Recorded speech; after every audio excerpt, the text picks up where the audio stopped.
In Saskatchewan right now, we have a confluence of challenges. We essentially have a provincial opposition party, the NDP, that hasn't really been an effective opposition since days of Grant Devine.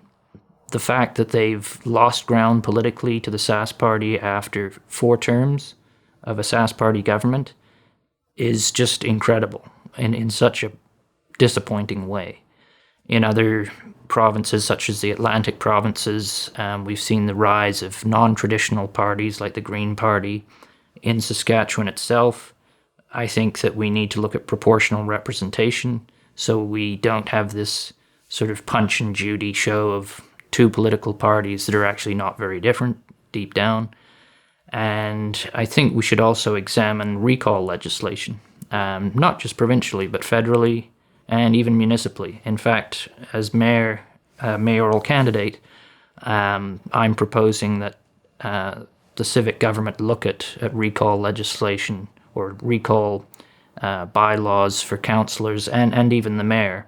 If they are found to be engaging in activities contemptuous of their voters and the voters of the city, then there should be a plebiscite to see if they should be recalled and have a fresh elections.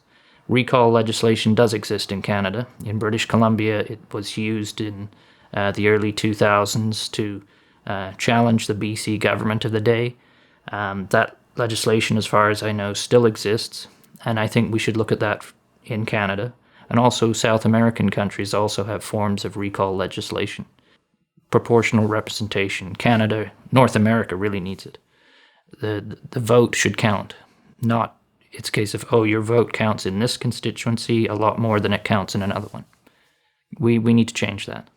Just by the track record of the past, I would say 20 years, I think that there does need to be public plebiscites on projects over a certain dollar amount.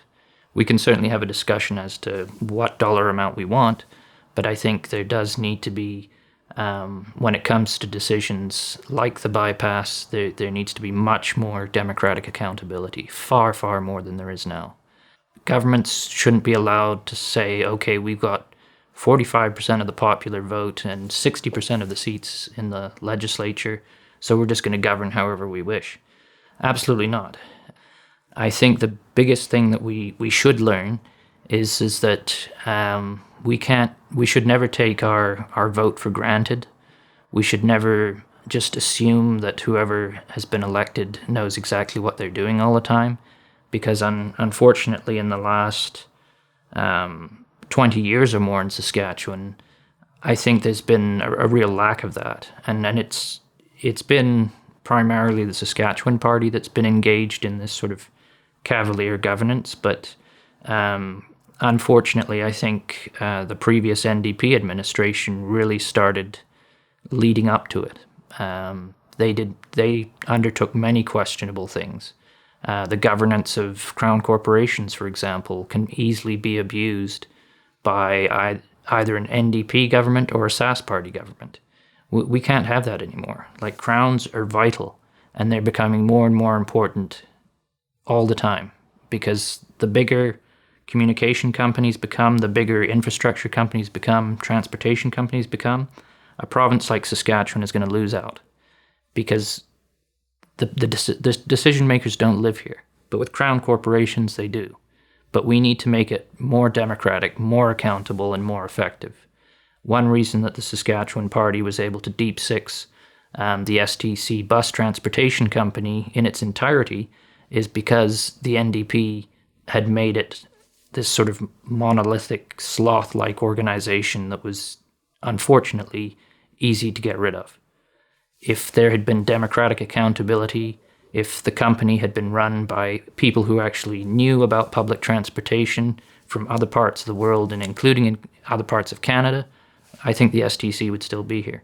Democracy really is the best arbiter of what's fair and what isn't, and what needs to be the direction of a government and a society. And the more democratic you can make things, the better.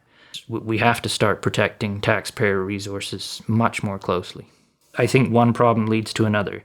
You have an ineffective opposition and a government that thinks that because we have such an ineffective opposition, we can essentially govern how we want, because there is no opposition.